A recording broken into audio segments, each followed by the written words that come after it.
గత సంగస్య ముక్తస్య జ్ఞానావస్థిత చేతసః యజ్ఞాయాచరతః కర్మ సమగ్రం ప్రవిలీయతే.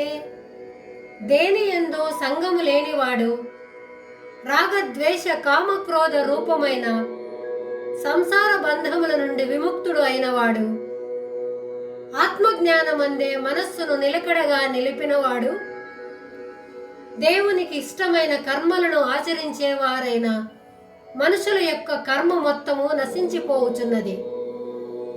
ఈ ప్రపంచంలో కోట్ల జీవరాశులు ఉన్నప్పటికీ మంచి లక్షణములు ఉన్న వారి యొక్క కర్మలు తప్పకుండా నాశనమవుతున్నవి.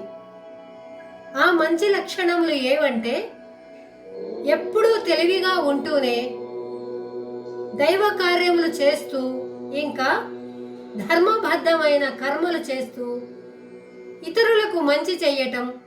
ఇటువంటి మంచి లక్షణములు ఉన్నవారి కర్మ మొత్తం నాశనమవుతుంది.